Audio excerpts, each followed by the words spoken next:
ఆచాలం పంగం లంఘయతే గిరిం యతకృపాత్తమహం వందే శ్రీగురుం దీనచారణం పరమానంద మాధవం శ్రీ చైతన్య ఈశ్వరం.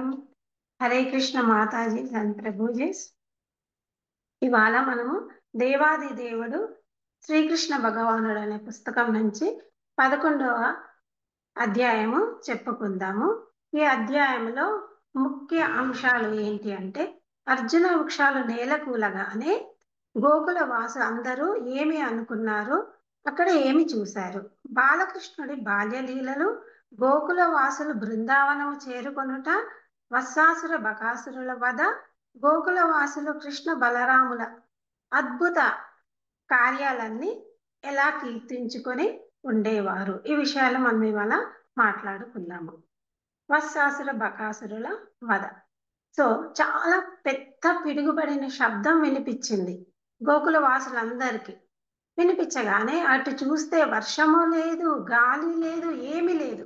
కాకుంటే ఇంత పెద్ద శబ్దం ఎక్కడి నుంచి వచ్చిందా అని ఆ శబ్దం ఉన్న అటువైపుకి అందరూ వెళ్ళారనమాట.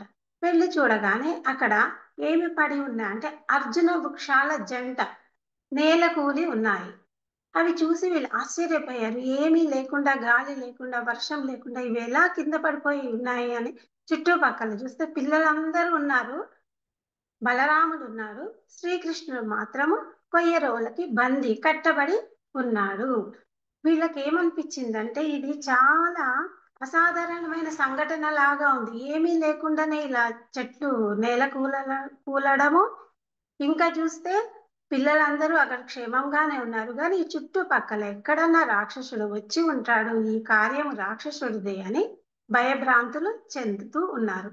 అప్పుడు కొంతమంది పిల్లలు వాళ్ళ తల్లిదండ్రులు వచ్చారు కదా, గోపికలు గోపులు అందరూ వచ్చారు కదా ఇక్కడికి, వాళ్ళ దగ్గరికి వచ్చి ఈ విషయం చెప్పారు.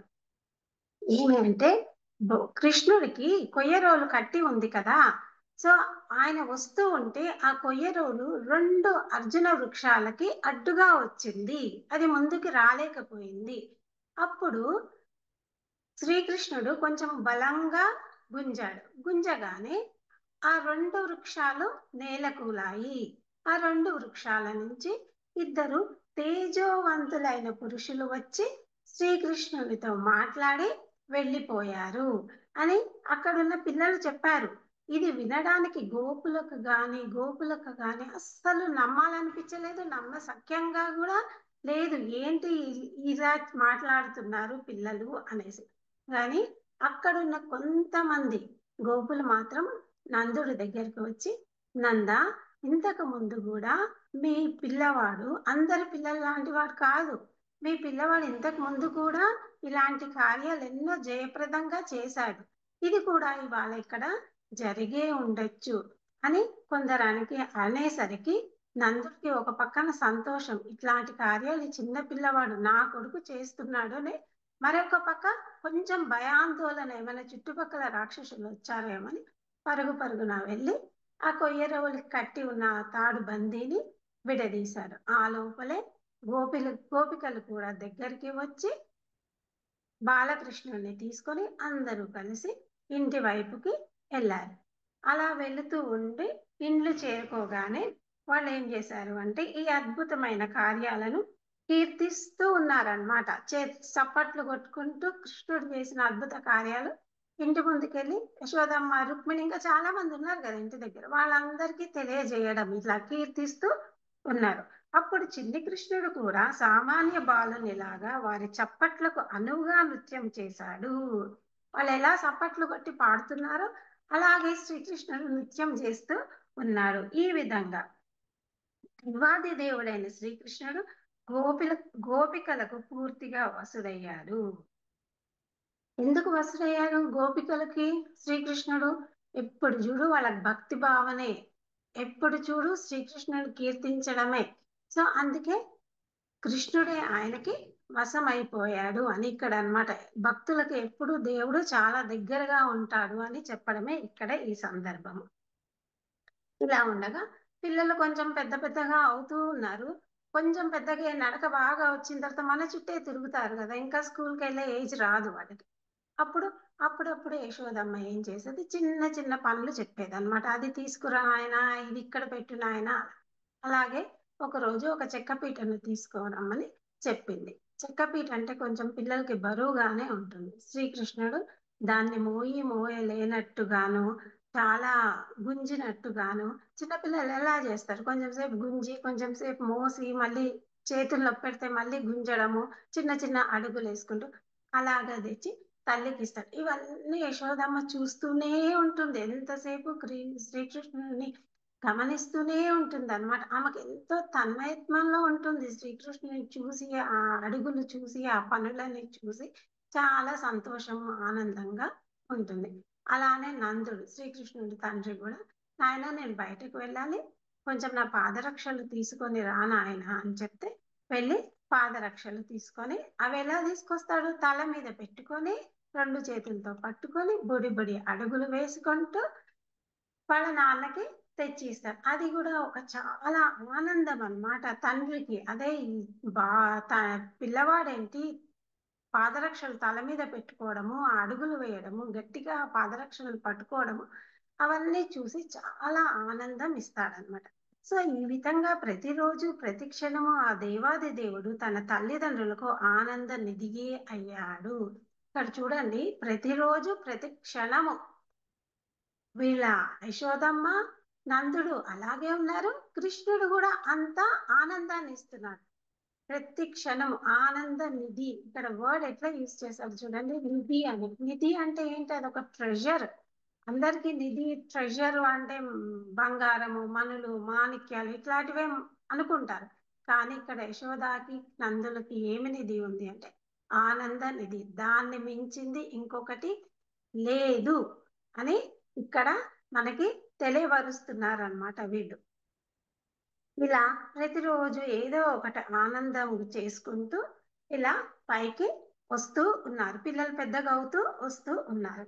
ఒకరోజు వాళ్ళ ఇంటి ముందు నుంచి పండ్లు అమ్మే ఆవిడ అన్నమాట, ఫల విక్రేతి, ఆ నంద మహారాజు ఇంటి ముందు నుంచి వెళుతూ అరుస్తూ ఉంది, ఎవరికైనా పండ్లు కావాలంటే వచ్చి కొనుక్కోండి అని.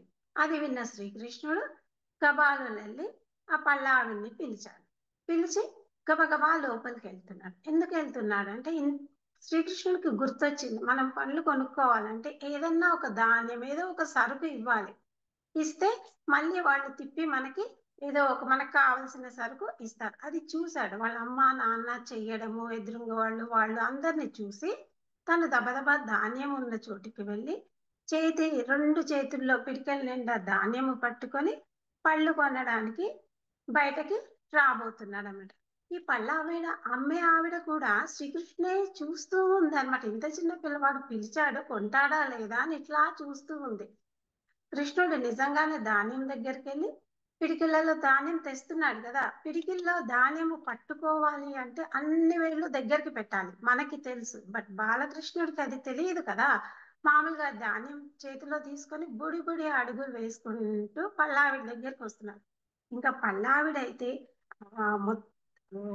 బాలకృష్ణుడినే చూస్తూ ఉంది అన్నమాట. ఏంటి ఇంత సౌందర్యము, ఈ అడుగులేంటి, ఈ చేతులేంటి, చాలా ముగ్ధురాలు అయిపోయి చూస్తూనే ఉంది. వాళ్ళ ఆవిడ దగ్గరికి వచ్చాడు. వచ్చేటప్పటికి ధాన్యం గింజలన్నీ కారిపోయాయి, చాలా కొంచెం ఉన్నాయి. అవి తీసి వాళ్ళ ఆవిడకి ఇచ్చాడు అన్నమాట. ఆమె అవి తీసుకొని కృష్ణునికి చేతిలో ఎన్ని పళ్ళు పడతాయో నిండుగా ఇచ్చేసి పళ్ళ బుట్టను తీసుకొని పోదాము అని ఇటు తిరిగేటప్పటికి పళ్ళ బుట్టలో అన్ని మనులు ఉన్నాయన్నమాట. సో ఇక్కడ ఎంత ఉదార హృదయం చూడండి. ఆవిడికి చిన్న పిల్లవాడికి పళ్ళు కావాలి, అతనికి ధాన్యం తేయడము కాలేదు, పట్టుకోవడం రాలేదు, కాలేదు, ఇంట్లో ఎవరు లేరు.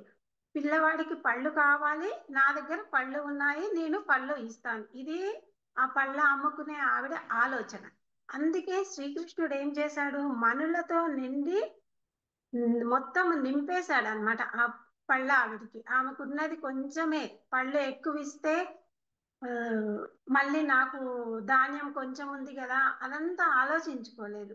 సో ఇక్కడ మనకి ఏమి తెలుస్తుందంటే భగవంతుడు సకల వరదాయకుడు. భగవంతునికి ఏదైనా ఇస్తే మనిషి ఏది నష్టపోడు. పైగా అతడు కోట్ల రెట్ల లాభాన్నే పొందినవాడు అవుతాడు. భగవంతుడికి మనము ఏది ఇచ్చినా కూడా ఎప్పుడు నష్టపోవు, మనకి ఎప్పుడు లాభమే ఉంటుంది. ఆయన ఎల్లప్పుడూ వరదాయకుడే అని ఇక్కడ మనము తెలుసుకోవాలి. ఎప్పుడు మనము మనకి భగవంతుడు ఏమిచ్చాడు అనుకునే దానికంటే మనము భగవంతుడికి ఏమిస్తున్నాము, ఏమి కావాలి భగవంతుడికి?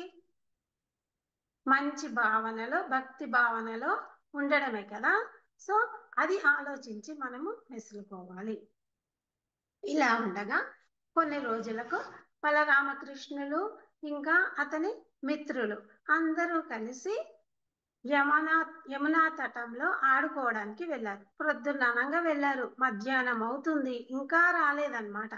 అలా రాకపోయేసరికి రుక్మిణీదేవి వెళ్ళింది పిల్లల్ని పిలుచుకొని రావడానికి. ఎంత పిలిచినా పిల్లలు ఆటలోనే నిమగ్నమైపోయి ఉన్నారు, కానీ ఇంటికి మాత్రము ఇట్లా తిరిగి కూడా చూడట్లేదు రుక్మిణీదేవికి. అప్పుడు రుక్మిణీదేవి ఇంటికి వచ్చేసి యశోదమ్మని పంపింది. యశోదమ్మ పిల్లలు ఆడే స్థలానికి వెళ్ళి చూస్తే పిల్లలు ఫుల్ ఆటల్లోనే ఉన్నారు. అప్పుడు యశోదమ్మ వీళ్ళని గట్టిగా పిలిస్తే గాని రారు అని పిలవసాగింది. కన్నయ్య, కలువ కన్నులవాడ, కృష్ణయ్య అని గట్టిగా అరుస్తూ పిలిచిందనమాట.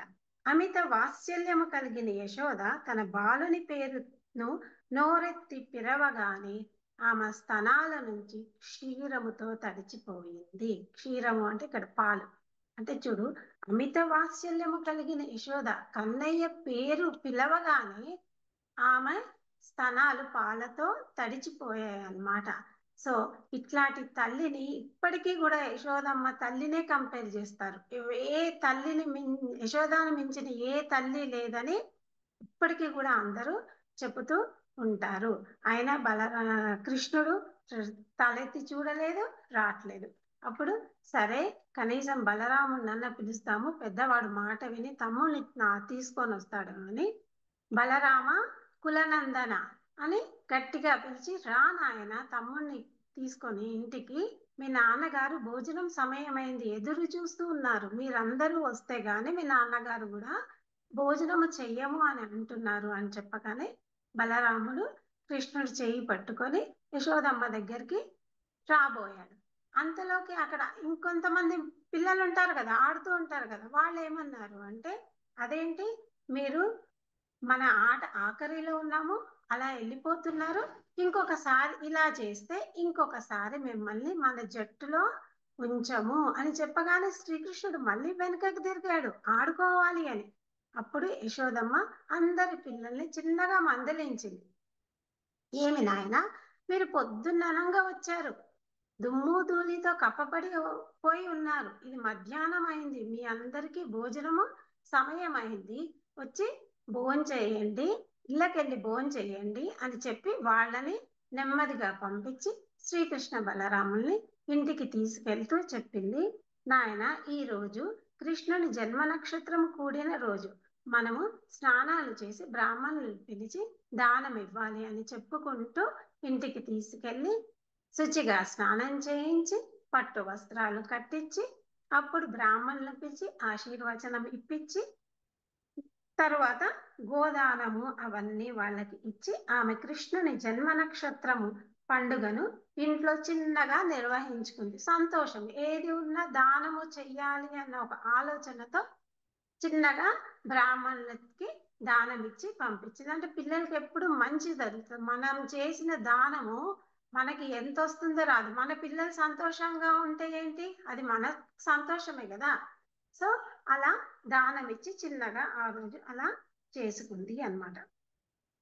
కొన్ని రోజుల తర్వాత ఈ గోపవృద్ధులందరూ ఒక చోట సమావేశం అయ్యారు. గోపవృద్ధులందరూ అన్నమాట, కొంచెం పెద్దవాళ్ళందరూ ఒక ప్లేస్ లో సమావేశమై ఏం చర్చించుకోవాలనుకుంటున్నారు అంటే, ఇక్కడ మనకి ఈ మహావనంలో ఇక్కడ ఈ స్థలములో జరిగే ఉత్పాతాలను ఏ విధంగా ఆపాలో చర్చించుకోవాలి. ఉత్పాతాలు అంటే ఆపదలు, ఎప్పుడు ఏదో ఒక ఆపద వస్తూనే ఉంది, దీని నుంచి ఎలా మనము కాపాడుకోవాలి అని వృద్ధులందరూ అక్కడ చేరి సమావేశం అయ్యారు. ఆ వృద్ధులలో అందరూ ఒకళ్ళైన ఉపనందుడు, నందుడి సోదరుడే ఉపనందుడు చాలా తెలివి గలవాడు, అనుభవజ్ఞుడు, ఇంకా అందరి శ్రేయోభిలాషి చూసేవాడు అనమాట. సో ఆయన ముందుకొచ్చి మాట్లాడారనమాట. ఏమని చెప్పాడు, ప్రతిదానికి ఇక్కడ అసురులు వచ్చి మనని భంగపరుస్తూనే ఉన్నారు. మీ అందరికీ తెలిసిందే, ఇవన్నీ మీరందరూ చూస్తుంది. ముందుగా ఎవరు, పోతన వచ్చింది. ఆ పోతన వ్యవహారాన్ని మీకు తెలుసు కదా, ఎలా చేసింది. ఏదో ఆ శ్రీహరి కరుణ ఉంది మనం మీద, అందుకే శ్రీకృష్ణుడు బయటపడ్డాడు. తర్వాత ఏమైంది, సుడిగాలి వచ్చింది. సుడిగాలి దానవుడు వచ్చాడు, వచ్చి శ్రీకృష్ణుని పైనకెత్తుకెళ్ళేశాడు. అప్పుడు కూడా శ్రీకరుణ మన మీద కరుణ చూపించబట్టే మళ్ళీ మన కృష్ణుడు మనకి దక్కాడు. మొన్న 2 రోజుల క్రితమే మీరు చూశారు కదా, ఎంత పెద్ద జంట అర్జున వృక్షాలు నేలకూలాయి. ఏ పిల్లవాడైనా ఆ చెట్టు కింద పడి నలిగిపోయి ఉంటే ఎంత దారుణం జరిగేది, అది ఊహించడానికే మనకి చాలా బాధాకరము. ఇట్లాంటి సంఘటనలు ఇప్పుడు దాకా జరిగినా కూడా మనకి ఏమీ హాని కలగలేదు. సో మనం ఇక్కడ అంతా అసురులు రాక్షసులు తిరుగుతూ ఉన్నారేమో, మనము ఇంకొక చోటికి వెళ్ళి మనం నివాసము ఏర్పరచుకుందాము అని చెప్పి, అట్లానే ఇంకొక మాట ఏమి చెప్పాడంటే, ఇక్కడ దగ్గరలోనే బృందావనం ఉంది, అక్కడికి వెళితే మంచిదని నాకు అనిపిస్తుంది. ఆ ప్రాంతం అంతా తృణలత గుల్మలతో నిండి ఉంటుంది. తృణలత అంటే గ్రాస్ ఫ్యామిలీకి ఉన్న అన్ని రకాల గడ్డలు అక్కడ ఉంటాయి. మళ్ళీ ఇక్కడ గుల్మలతో అంటే చిన్న చిన్న చెట్లు అన్నమాట, పెద్ద వృక్షాలు కాదు అవి, అన్ని హర్బ్స్ అంటారు కదా, అట్లా చిన్న చెట్లు పొదలు అట్లాంటివి ఉన్నాయి. పక్కనే ఏముంది, గోవర్ధన పర్వతం ఉంది, అది నిండా చెట్లు ఉంటాయి. ఇంకా యమునా నది కూడా అటు పక్క నుంచే పారుతుంది. సో ఈ స్థలము మనకి చాలా అనుకూలంగా ఉంటుంది, రమ్యముగా ఉంటుంది. మనం అక్కడికి వెళ్ళడం అన్నది చాలా శ్రేయస్కరము. పర్వత పశువులకు చక్కని మేత లభిస్తుంది. వాళ్ళ ఆక్యుపేషనే పశువుల్ని చూసుకోవడం కదా, గోవుల్ని చూసుకోవడము, పశువుల్ని అందరినీ చూసుకోవడం. సో వాళ్ళకి కావాల్సిందే అది, పశువులు మంచిగా ఉంటే దాని వల్ల వాళ్ళకి ఫుడ్ అంటారు కదా, అవన్నీ వస్తాయి, పాలు పెరుగు వెన్న. అది ఇంకొకరికి ఇచ్చి ఎవరైతే వ్యవసాయం చేస్తారో వాళ్ళ నుంచి వాళ్ళు ఇంకొక సరుకు తీసుకుంటారు, అదే వాళ్ళ ఆక్యుపేషన్.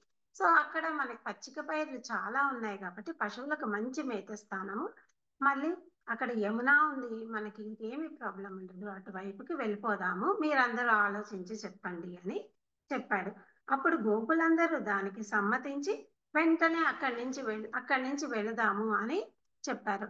అప్పుడు వాళ్ళందరూ గృహ సామగ్రి పాత్రలను బండ్లలో వేసుకొని, వాళ్ళకి మనలాగా చాలా ఉండవు కదా అప్పట్లో, ఏవైతే వండుకుంటారో గృహ సామగ్రిని అన్ని బండ్లలో వేసుకొని బృందావనం వెళ్ళడానికి సిద్ధపడ్డారు. ఎలా వెళ్ళారు, చిన్న పిల్లలు, స్త్రీలు, వృద్ధులు వాళ్ళందరూ బండ్లు ఎక్కారు. ఎడ్లను కట్టేసి ఎడ్ల బండ్లలో కూర్చున్నారు. వాళ్ళకున్న గోవులను అన్ని ఊడదీసి కట్టేసి ఉంటాయి కదా అక్కడ షెడ్ లో, అవన్నీ తీసి వాటిని కూడా ఒక స్థలంలో రెడీగా ఉంచారు బయలుదేరడానికి అన్నమాట. ఇంకా గోపులు బాణాలను ధరించి బండ్లను అనుసరించారు, సెక్యూరిటీ లాగా అన్నమాట. వీళ్ళు చిన్నపిల్లలు వృద్ధుల్ని జాగ్రత్తగా తీసుకెళ్ళడానికి వీళ్ళంతా బాణాలను ధరించి బండ్ల వెనకాల నడుస్తూ చాలా ఆనందంగా వెళ్ళారనమాట. ఇంకా గోపికలు వస్త్రాభరణ భూషితులై వారు ఎడ్ల బండ్లలో కూర్చున్నారు, అందంగా తయారయ్యారు. ఇంకొక ప్లేస్కి వెళ్తున్నారు కదా, చక్కగా తయారయ్యి వాళ్ళు కూడా ఉన్నారు. అంత గోపికలు అందరూ అందంగా తయారై వస్త్రాభరణం చేసుకొని వాళ్ళు ఏం చేస్తున్నారు, శ్రీకృష్ణ జయప్రద కార్యాలే కీర్తనగా పాడుతూ సంతోషంగా వెళ్తున్నారు అక్కడి నుంచి.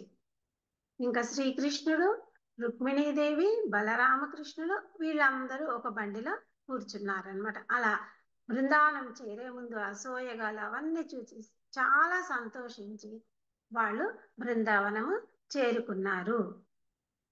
బృందావనం చేరగానే వాళ్ళకి అక్కడ ఏమైనా నివాసాలు రెడీగా ఉంటాయా, ఉండవు కదా, ఎక్కడో ఒక దగ్గర ఉండాలి. అప్పుడు ఏం చేశారు వాళ్ళు, ఆ బండ్లనే చంద్ర ఆకారంగా నిలిపి తాత్కాలిక నివాసం. 2 ఎడ్ల బండ్లను ఇట్లా నిలిపితే చంద్రాకారం లాగా ఇట్లా నిలిపితే ఒక షెడ్ లాగా వస్తుంది.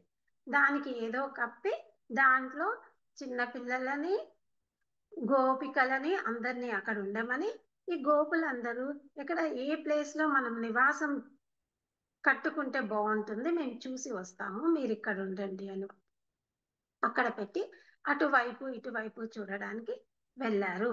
అప్పుడు పిల్లలు వీళ్ళందరూ బృందావన గోవర్ధన పర్వతము యమునా తటి సోయగాలు చూసి చాలా ఆనందించారు. అలా బృందావన వాసులకు పరమానందాన్ని కలిగించారు అన్నమాట. అక్కడ బృందావనం వాసులు కూడా కొంతమంది అక్కడ ఉంటారు కదా, ఈ గోకులం నుంచి వీళ్ళు అక్కడ అందరూ కలిసిపోయి వాళ్ళందరూ ఎంతో సంతోషంగా కొన్ని రోజులు నివాసం కూడా ఏర్పరచుకున్నారు. అదే మన స్థావరము అని అక్కడే ఉండడము అలవాటు చేసుకున్నారు. ఇలాగుండగా కృష్ణులు వాళ్ళ తోటి పిల్లలు వాళ్ళందరూ కొంచెము పెద్దగా అవుతూ వచ్చారనమాట.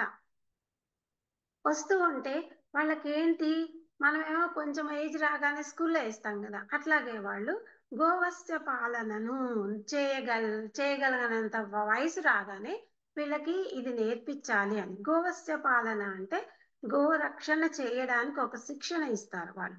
ఎలా ఇస్తారు అంటే ఆల్రెడీ చేస్తుంటారు కదా, ఈ పిల్లలు వాళ్ళ అన్నలు తండ్రులు ఎవరో చేస్తూ వాళ్ళతో పాటు ఈ పిల్లలందరినీ తీసుకెళ్ళి గోవులు ఎక్కడెక్కడ పచ్చిక మేస్తాయో అక్కడంతా అవి మేసినంతసేపు మనము కూర్చోవాలి. మళ్ళీ ఏ గోవు దూడ ఎటువైపుకి అటు ఇటు పరిగెత్తకూడదు, అన్నీ ఒకటే గుంపుగా ఉండాలి, ఒకటే వైపు వెళ్తూ ఉండాలి అన్నమాట. మళ్ళీ కొన్ని చోట్లలో జంతువులు తిరుగుతాయి, అటువైపుకి తీసుకెళ్ళకూడదు, ఎటువైపు తీసుకెళ్లాలో ఇవన్నీ వాళ్ళు తెలుసుకుంటారు అన్నమాట. తెలుసుకొని మళ్ళీ కొన్ని రోజులు అయ్యేటప్పటికి పిల్లలకే హ్యాండ్ ఓవర్, వీళ్ళే చేయాలి ఆ పని. అలా జరుగుతుంది. ఆ శిక్షణ మొదలు పెట్టారు ఎవరికి, బలరామకృష్ణులకి తోటి పిల్లలకి కూడా, ఆ ఏజ్ ఉన్న పిల్లలందరికీ ఆ శిక్షణలు మొదలు వెళ్తూ ఉన్నప్పుడు ఏం చేసేవాళ్ళు వీళ్ళు, వాళ్ళ అన్నలు తండ్రులు ఉన్నారు కదా, చెట్ల మీద జాంకాయలు కనిపిస్తే జాంకాయలు కోసుకోవడము, ఉసిరికాయలు కోసుకోవడము, వాటితోనే బంతులు ఆడడము, ఇలా ఆనందంగా సంతోషంగా వాళ్ళు పని నేర్చుకుంటూ వచ్చారు. ఇంకేంటి, కోతుల్ని చూసి కోతుల్లాగా వీళ్ళు చెట్ల మీద నుంచి దుంకడము, ఈ గజ్జల శబ్దం సవ్వడికి వాళ్ళు ఏం చేసేవాళ్ళు తాళం వేస్తూ నృత్యం చేయడము, ఒక దుప్పటి లాంటిది కప్పుకొని ఎద్దు ఆటలు ఆడడము. ఈ బలరామకృష్ణులు అయితే 2 దుప్పట్లు చెరొకటి కప్పుకొని వాళ్ళు పోటీ చూసారేమో, 2 ఎద్దుల్లాగా ఒక పోటీ కూడా అప్పుడప్పుడు పెట్టుకునే వాళ్ళు అన్నమాట.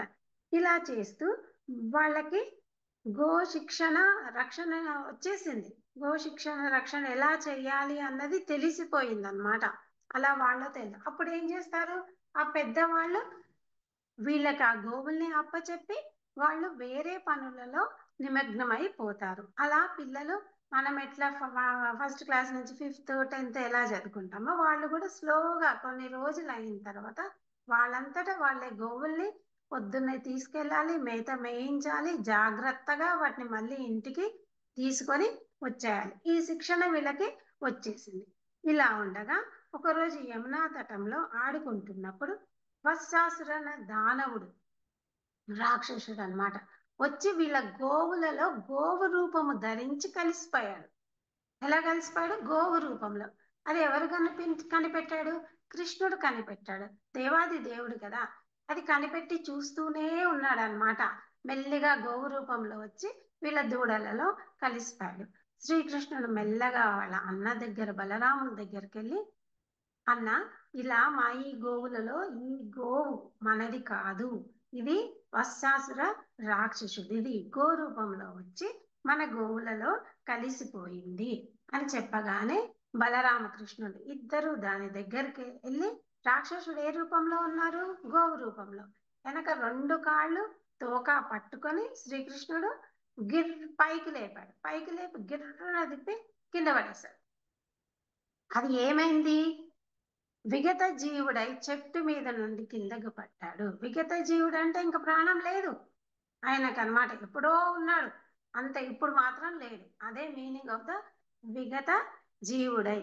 కింద పడ్డాడు. అది కింద పడగానే రాక్షస రూపం వచ్చేసింది. అక్కడున్న పిల్లలందరూ బాగు బాగు అని చప్పట్లు కొడుతూ సంతోషంగా ఉన్నారు. అప్పుడే దేవతలు ఈ దృశ్యము చూసి పరమ సంతుష్టితో పుష్పవృష్టి కురిపించారు. పుష్పవృష్టి అంటే పుష్పాలతో వర్షము కురిపించారు. వాళ్ళని కూడా దేవతలు కూడా దేవతలను చాలా సతాయించారు కదా ఈ రాక్షసులు. సో శ్రీకృష్ణ భగవానుడు వచ్చిందే ఈ అసురులను సంహారం గురించే ఈ అవతారము ఎత్తారు. సో వాళ్ళు చాలా సంతోషమై ఇంకా ప్రతిరోజు ఇలా బృందావనంలో చాలా బాల్య లీలలు చేస్తూనే ఉన్నాడు. గోపికలకు, గోపులకి, ఇంకా నందుడికి, యశోదమ్మకి, రుక్మిణీదేవికి, అక్కడున్న వాసులకందరికీ చాలా ఆనందదాయంగా ఈ బాల్యము నడుస్తూనే ఉంది. ఒక రోజు ఇలాగే వాళ్ళు దూడలకు దప్పిక కూడా వేస్తుంది కదా, ఉత్త పశువులకు మేతనే కాదు నీళ్లు కూడా తాగిపిస్తూ ఉండాలి వాళ్ళ శిక్షణలో, అది కూడా. సో యమునా నది ఒడ్డుకి వచ్చారు. వచ్చి గోవులన్నీ నీళ్లు తాగుతూ ఉన్నాయి. పిల్లలకి కూడా దాహం వేస్తుంది కదా, వాళ్ళు కూడా తాగి కొంచెం సేపు విశ్రాంతి తీసుకుందాము అని అలా కూర్చున్నారు ఆ ఒడ్డున. కూర్చునేటప్పటికి వాళ్ళకు ఒక వింత రూపం కనిపించింది. ఏంటి అది? పర్వతం అంత పెద్దైన కొంగ లాంటి జంతువు కనిపించింది. చూడండి ఎంత పెద్ద జంతువు అది. పర్వతం అంతా ఉంది. కొంగ అంత ఉంటుందా? ఉండదు. ఆకారం చూస్తే కొంగలాగుంది. అది పర్వతం అంత పెద్దగా ఉంది. అది చాలా వింతగా అసాధారణమైన జంతువు. ఎక్కడా చూడలేదు పిల్లలు అట్లాంటి జంతువు. అని శరీరం ఎలా ఉంది? వజ్రంలో దృఢంగా ఉంది అన్నమాట. పిల్లలు దాని సైజు కానీ ఇవన్నీ చూసి చాలా భయభ్రాంతులు చెందారు. వాళ్ళు చూస్తూనే ఉన్నారు. అది ఏం చేసింది అంటే హఠాత్తుగా రంగప్రవేశం చేసి తన తీక్షణమైన ముక్కుతో కృష్ణునిపై దాడి చేసి అతన్ని మింగి వేసింది. కొంగకి ఇట్లా పొడుగ్గా ముక్కు ఉంటది కదా, అలాంటి రూపంలోనే వచ్చింది కదా. ఎవరు ఇది? బకాసురుడు అనమాట. ఇది కూడా ఒక రాక్షసుడే, బకాసురుడే. ఇలా వచ్చి, ఎవరు బకాసురుడు? కంసుడి స్నేహితుడే అన్నమాట. వచ్చి ఇంకా ఒక్కొక్కళ్ళు వస్తున్నారు, కృష్ణుడే వాళ్ళని వధిస్తున్నాడు, వెళ్ళిపోతున్నారు. మళ్ళీ ఇంకొకళ్ళు వస్తున్నారు అన్నమాట. సో ఈ రూపంలో వచ్చింది అనమాట. నా ముక్కుతో నేను ఎట్లన్నా, కొంగ రూపంలో వస్తే ముక్కుతో ఎట్లన్నా నేను వధించవచ్చు అని వచ్చింది. వచ్చి శ్రీకృష్ణుని గబాలు వచ్చి ముక్కుతో పొడవబోయింది.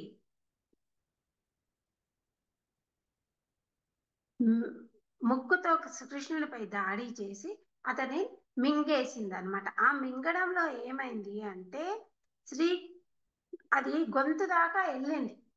రాక్షసుడు గొంతు దాకా శ్రీకృష్ణుని మింగగలిగింది. తర్వాత ఆ గొంతులో అగ్నితో కాలుతున్న బాధ కలిగింది అనమాట. ఎవరికి? బకాసురుడికి. మింగలేకపోయింది ఇంకా అన్నమాట. అయితే భయం వేసింది అనమాట. అమ్మో, ఇంకా నేను కడుపులోకి వెళ్ళిపోతే ఇంకెంత అగ్ని బాధ నాకు ఉంటుందని ఏం ఆలోచించింది? గబుక్కున బయటకు విసిరేసి నా ముక్కుతో పొడి చేస్తాను అని గబుక్కున బయటకు శ్రీకృష్ణుని కక్కేసింది అనమాట. అది అంత బాధ ఎక్కడి నుంచి వచ్చింది? అగ్నితో కాలుతున్న బాధ గొంతులో ఎందుకు వచ్చిందంటే అది శ్రీకృష్ణుని తేజో ప్రభావమే దానికి కారణము. అంత తేజము శ్రీకృష్ణ భగవానుడికి అన్నమాట. ఆ తేజమే ఒక కాలుతున్నంత మంట కలిగింది. సో బయటకి కక్కేసి వెంటనే ముక్కుతో పొడి చేద్దాము అనుకుంది అనమాట. అని యత్నం చేయబోయింది. కానీ శ్రీకృష్ణ మహానుభావుడు కదా, శ్రీకృష్ణుడు ఏం చేశాడు? ఆ కొంగ ముక్కుని పట్టుకొని, కొంగ ముక్కు పుటలను రెండు చేతులతో, గడ్డిపోచని మనం ఎలా రెండు చేతులతో చీలుస్తామో అట్లాగే కృష్ణుడు కూడా కొంగ ముక్కు పుటకలను పట్టుకొని రెండుగా చీల్చి విసిరేశాడు. ఇదంతా అక్కడ బలరాముడు ఇంకా పిల్లలు చూస్తూనే ఉన్నారు. ఫస్ట్ ఏమైంది? శ్రీకృష్ణుడు లోపలికి వెళ్ళిపోయాడు కదా, అప్పుడైతే పిల్లలకి ప్రాణం పోయినంత అనిపించింది. ఒక్క నిమిషంలో శ్రీకృష్ణుడు లేకుండా లోపలికి వెళ్ళిపోయాడే అని. శ్రీకృష్ణుని బకాసురుడు కక్కడము, ఆ నిమిషంలోనే శ్రీకృష్ణుడు దాన్ని వధించడము, ఇవన్నీ వాళ్ళ కళ్ళ ముందే జరిగి శ్రీకృష్ణుడు మామూలుగా నెమ్మదిగా అడుగులు వేస్తూ మళ్ళీ బలరాముడు వాళ్ళ పిల్లలందరూ నుంచున్నారు కదా, ఆ పిల్లల దగ్గరికి వచ్చారు. అప్పుడు వాళ్ళకి ప్రాణం లేచినంత పని అయిందనమాట. మళ్ళీ మన కృష్ణుడు మన దగ్గరికి వచ్చాడు, అని అందరూ కృష్ణుని సమీపించి వారందరూ ఒక్కసారి ఆలింగనము చేసుకున్నారు, అంటే హగ్ చేసుకున్నారు. మీరు చూసే ఉంటారు, పిల్లలు ఆడుతూ ఆడుతూ అందరూ ఒకరి భుజాల మీద ఒకరి చేతులు వేసుకుని దగ్గరికి వస్తారు. అదే ఒక ఆత్మీయత, ప్రేమ, ఏదన్నా తెలపచ్చు దానిలో నుంచి. అట్లాగే అందరు పిల్లలు వచ్చి మళ్ళీ మన కృష్ణుడు మనకి వచ్చేసాడు అని అందరూ దగ్గరికి వచ్చి ఆలింగనం చేసుకొని తర్వాత అందరూ కలిసి పువ్వులను తీసుకొని ఇంటి వైపుకి వెళ్ళారు. ఇంకా ఇంటి వైపుకి వెళ్ళిన తర్వాత ఇంత జరిగిన తర్వాత ఊరుకోరు కదా, పిల్లలందరూ ఏం చేశారు అంటే నందసుతుని అద్భుతమైన కార్యాలను అందరికీ చెప్పసాగారు. ఇక్కడ నందసుతుడు ఎవరు? శ్రీకృష్ణ భగవానుడు. ఏమేం కార్యాలు చేశారు ఇవాళ అవన్నీ చెప్పారు. ఏం చేశారు? భస్మాది బకాసురుని పద ఎలా కొంగ రూపంలో ఎలా వచ్చింది, ఎలా మింగేసింది, బయటకు ఎలా వచ్చాడు, ఎలా గడ్డి పోచలాగా చీల్చి విసిరేశాడు, ఇవన్నీ చెప్పుకుంటూ వస్తుంటూ ఉన్నారన్నమాట. అక్కడున్న గోపికలు, గోపులు ఈ కృష్ణుని జయప్రద కార్యాలు వింటూ వాళ్ళు మైమరిచిపోయారనమాట. ఇంకొకటి ఏంటి అంటే వాళ్ళు ఎట్లా ఆలోచిస్తున్నారంటే కృష్ణయ్య మృత్యుముఖం నుండి బయటపడినాడు. ఎందుకంటే కొంచెం సేపు లోపలికి వెళ్ళిపోయాడు కదా, ఆ మృత్యుముఖం నుంచి బయటపడ్డాడు. ఇంత జయప్రదమైన కర్మలను చేస్తూ పరమానంద భరితులయ్యారనమాట. వాళ్ళు ఈ కర్మలన్నీ వింటూ పరమానంద భరితులయ్యారు. అతన్ని ముఖాన్ని తిలకించారు. చూస్తూనే ఉండిపోవాలనిపించింది, మర మరల్చలేకపోయారు. బాలకృష్ణుడు పలు రీతిలో పలుమార్లు పెక్కు దానవులచే దాడి చేయబడినప్పటికీ స్వయముగా దానవులే మరణించడము జరిగినది. చూడండి, ఎన్నిసార్లు ఎవ్వరొచ్చి శ్రీకృష్ణుని దాడి చేయబోయినా ఏమైంది? వాళ్ళే మరణించారు. ఇలా వాళ్ళందరూ ఇవన్నీ చర్చించుకుంటూనే ఉన్నారు. దీనికి అందరికీ కారణం ఏంటి? వాళ్ళు ఎప్పుడు గ్రాటిట్యూడ్ అనమాట, థ్యాంక్స్ చెప్పేవాళ్ళు. ఎవరికి? శ్రీహరి కరుణ మనకుంది. అంతకుముందు ఉపనందుడు కూడా చెప్పాడు కదా, ఇదంతా మనకి శ్రీహరి కరుణ మనకు ఉంది కాబట్టే ఇలా జరుగుతూ వచ్చింది, మనం అంతా క్షేమంగానే ఉంటున్నాము. ఎప్పుడు భగవత్ నామస్మరణలోనే వాళ్ళు ఉంటారు. ఏది జరిగినా వెంటనే దేవుణ్ణి తలుచుకొని గ్రాటిట్యూడ్ అంటే థ్యాంక్స్ చెప్తారనమాట వాళ్ళకి. ఇలా ఉండగా వాళ్ళకి గర్గమని మాటలు గుర్తొచ్చాయి. ఇంతకుముందు అధ్యాయంలో మనం చెప్పుకున్నాము, జ్యోతిష్యం చెప్పడానికి బాలకృష్ణుడు పుట్టినప్పుడు జ్యోతిష్యం గర్గమని చెప్తాడు. ఆయన ఎవరు అంటే చాలా వేద జ్ఞానము తెలిసినవాడు, జ్యోతిష్య పరిజ్ఞానం ఉన్నవాడు అనమాట. ఆయన ఏం చెప్పాడు? పలుమార్లు దానవులు దాడి చేయగలరని చెప్పారు. ఎవరి మీద? శ్రీకృష్ణుడి మీద ఇలా దాడి జరుగుతుంది పలుమార్లు అని చెప్పారనమాట. అప్పుడు వీళ్ళు అది గుర్తు తెచ్చుకొని ఆయన చెప్పిన ప్రతి ఒక్క మాట నిజమవుతూ వచ్చింది. ఇలాగే శ్రీకృష్ణుని మీద దాడి చేస్తున్నారు, కానీ మనకి ఆ శ్రీహరి కరుణ వల్ల వీటి అన్నిటి నుంచి మనం బయట పడుతూ వచ్చాము అని అందరూ అవే మాటలు మాట్లాడుకుంటూ ఉన్నారు. నంద మహారాజుతో పాటు గోపులందరూ కృష్ణ బలరాముల అద్భుతమైన కార్యాలను గురించి మాట్లాడుకునేవారు. ఎల్లప్పుడూ ఆ మాటలలోనే వారెంత మునిగిపోయి ఉండేవారంటే భవవేదనే వారికి కలగలేదు. ఎంతసేపు బలరామకృష్ణులు చేసిన కార్యాలే అన్నమాట. అన్ని ఆ కర్మలు ఎంత జయప్రద కర్మలు అవన్నీ మాట్లాడుకుంటూ సంతోషంగా ఉండాలి. భవవేదన వాళ్ళకి కలగలేదు. భవవేదన అంటే ఎమోషనల్ ఫీలింగ్. అరే కృష్ణుడు అలా లోపలికి వెళ్ళిపోయాడు, మళ్ళీ ఇంకేమన్నా వస్తే ఎట్లా అని వాళ్ళు ఆలోచించారా? లేదు. అది జరిగిపోయింది, అయిపోయింది. ఇప్పుడు కృష్ణుడు మనతో ఉన్నాడు, మనము ఇప్పుడు సంతోషంగా ఉన్నాము. అదే వాళ్ళకి కావాల్సిందనమాట. అది భవవేదన వాళ్ళకి ఎందుకు కలగలేదు అంటే వాళ్ళు ఎప్పుడు కృష్ణ భక్తి భావన ప్రభావమే ఇది. ఎప్పుడు దేవుణ్ణి తలుచుకుంటూనే ఉన్నారు కదా వాళ్ళు. ఏది జరిగినా గోపికలు ఎప్పుడు ఆ కీర్తనలతోనే ఉంటారు. ఆయన ముద్దు ముఖం చూస్తూనే ఉంటారు.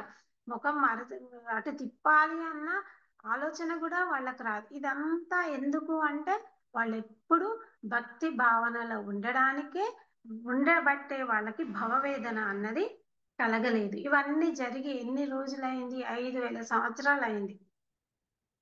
గోకులము, నందుడు, యశోదమ్మ ఈ పెంచిన బాల్య లీలలు ఇవన్నీ. వాళ్ళ లైఫ్ అంతా చాలా ఆనందదాయకం. ఈ కృష్ణుడి బాల్య లీలలు చూస్తూ చూస్తూ వాళ్ళు ఎంతో సంతోషంగా ఉండేవాళ్ళు అన్నమాట. ఆ ఆనందంనే మనము కూడా పొందగలము. ఎలా పొందగలము అంటే ఏ అనుభవాన్ని పొందాడో ఎవరు నందు మహారాజు దానిని కృష్ణ భక్తి భావనలో ఉన్నవారు శ్రీకృష్ణ దివ్య లీలను చర్చించడము ద్వారా నేటికిని పొందగలుగుతారు. సో ఆ కృష్ణ లీలలు వాళ్ళు చూసి సంతోషించారు కదా. 5,000 అప్పుడు మనం ఉన్నామో లేమో తెలియదు, మనకు ఉన్నా కూడా మనకు ఇప్పుడు గుర్తు ఉండదు. మనం ఈ జన్మ అప్పటి నుంచి జన్మ తీసుకుంటూనే ఉన్నాము, ఈ జన్మలో మనం ఉన్నాము.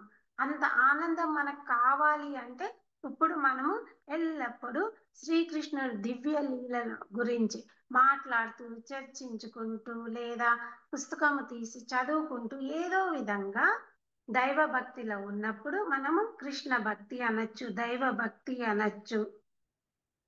ఉన్నప్పుడు మనకి ఎప్పుడు ఆనందంగానే ఉంటాము. ఈ విధంగా కృష్ణ బలరాములు సేతు బంధనమును చేసినట్టు కోతులను, వారధిని దాటినట్టి హనుమంతుని అనుకరిస్తూ బాల క్రీడలతో ఆనందించారు. ఈ రామావతారంలో సేతు బంధనము చేసినట్టి కోతులను, వారధి దాటిన హనుమంతుడు ఇవన్నీ ఎట్లా చిన్న చిన్న కార్యాలు జయప్రదంగా చేశారో అలాగే ఈ జన్మలో శ్రీకృష్ణ భగవానుడు కూడా ఈ బాల్యాన్ని ఆనందంగా గడిపే గడపసాగారు అంటే శ్రీకృష్ణుడే దేవాది దేవుడు, శ్రీకృష్ణుడే భగవంతుడు. ఆయన ఎవరికి ఆనందం ఇస్తున్నాడు ఇక్కడ? గోకుల వాసులు కదా.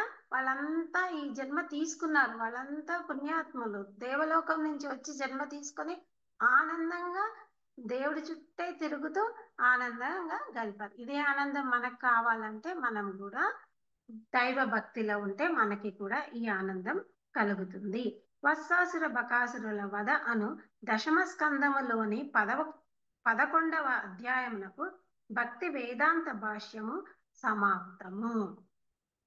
సో ఇలా ఈ భక్తి వేదాంతము 11వ అధ్యాయము సమాప్తమైంది. దీంట్లో నుంచి మనం ఒక 3-4 చూసుకుందాము.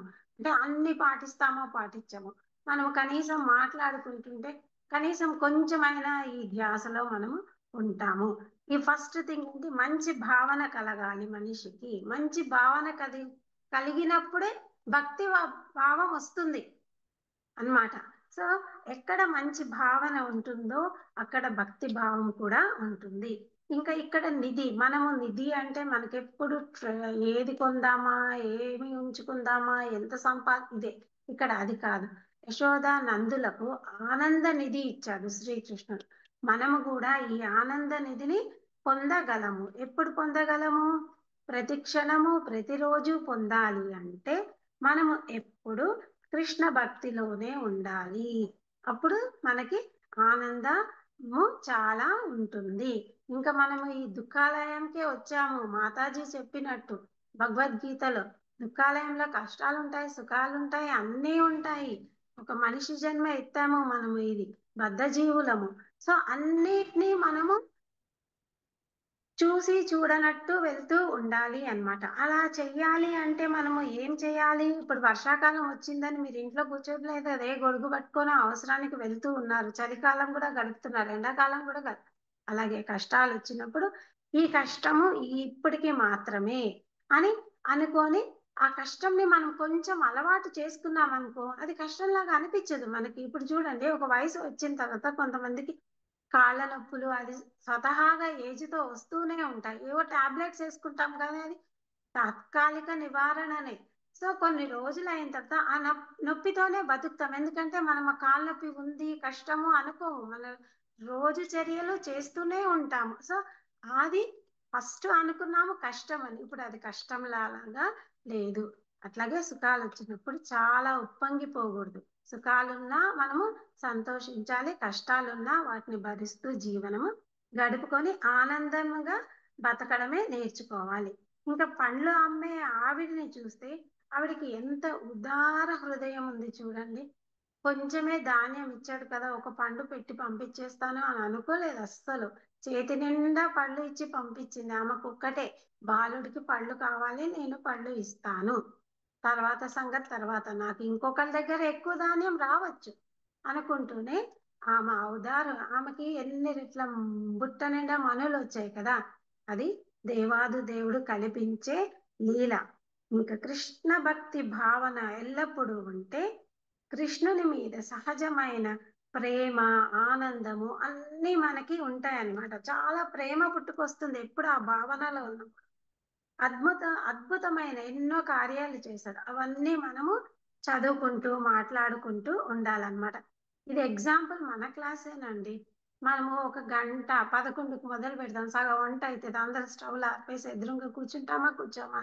ఎందుకు అంటే కొంచెం టైం స్పెండ్ చేయాలి ఈ భక్తి భావనలో. పొద్దున హడావిడిగా పూజ చేసుకుంటాం, ఒకళ్ళకి తెలిసింది ఇంకొకరు చెప్తున్నారు, ఇంకొకరికి తెలిసింది ఇంకొంచెం చెప్తున్నారు. అలా వింటూ ఉంటే మనకి ఏమి జరుగుతుంది అని మరిచిపోయి ఈ కృష్ణ లీలలు ఆనందించడంలోనే మనము ఉంటున్నాము. హరే కృష్ణ మాతాజీ. హరి చెప్పండి. చాలా చక్కగా చెప్పారు. కృష్ణ దండవత్ ప్రణాం. దండవత్ ప్రణాం. హరే కృష్ణ మాతాజీ, దండవత్ ప్రణామం. దండవత్ ప్రణామం అండి. చాలా బాగా వివరించారు మాతాజీ, చాలా నిదానంగా చాలా బాగా చెప్పారు, మంచిగా అర్థమైంది. థ్యాంక్ యూ మాతాజీ. హరే కృష్ణ మాతాజీ, దండవత్ ప్రణామ్. థ్యాంక్ యూ మాతాజీ. హరే కృష్ణ మాతాజీ. హరే కృష్ణ. బాగుంది మాతాజీ story. Thank you, thank you. Hare Krishna మాతాజీ, బాగా చెప్పారండి. హరే కృష్ణ. థ్యాంక్ యూ మా. చాలా బాగా చెప్పారు Mataji. Thank you, thank you. Hare Krishna మాతాజీ. హరే కృష్ణ.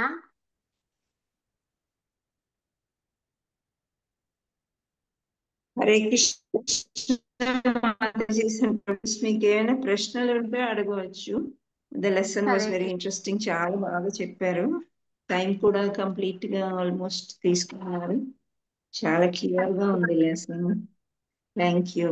హరే కృష్ణ. హరే కృష్ణ. హరే కృష్ణ. ఎవరైనా ప్రశ్నలు ఉంటే అడగవచ్చు.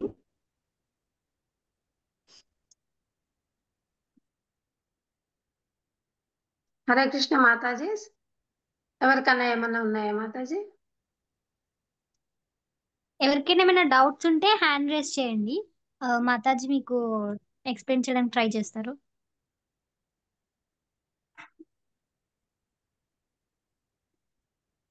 మాతాజీ ఏం హ్యాండ్ రేసెస్ లేవు. కొంచెం క్లోజింగ్ ప్రేయర్ చేసేవమ్మా. ఓకే మాతాజీ, అది రేపు మనకు చెప్తారు, next chapter 12th chapter. Okay okay Mataji prayer చేయమంటారా? చేయండి రేపు ఎవరు మాతాజీ? రేపు కృష్ణకుమారి మాతాజీ చెప్తారు. హరే కృష్ణ. దండవత్ ప్రణాం. హరే కృష్ణ మాతాజీ. ఎండింగ్ ప్రేయర్స్ చేస్తున్నాను నేను. మాతాజీ రేపు 12వ కదా మాతాజీ రేపు? అవును మాతాజీ. హరే కృష్ణ మాతాజీ. ఓకే. వాంఛాకల్పతరుభ్యస్య కృపా సింధు ఏవ చ పతితానాం పావనేభ్యో వైష్ణవేభ్యో నమో నమః. श्री अनंत कोटि भक्त वैष्णव वृंद की जय, श्री रामानाथ संकीर्तन की जय, श्रील प्रभुपाद की जय, राधा कुंड श्याम कुंड की जय, जय जगन्नाथ बलदेव सुभद्रा माई की जय. All glories to assembled devotees, all glories to assembled devotees, all glories to assembled devotees. Hare Krishna. Thank you Mataji. Session end చేస్తున్నాను. హరే కృష్ణ. హరే కృష్ణ మాతాజీ.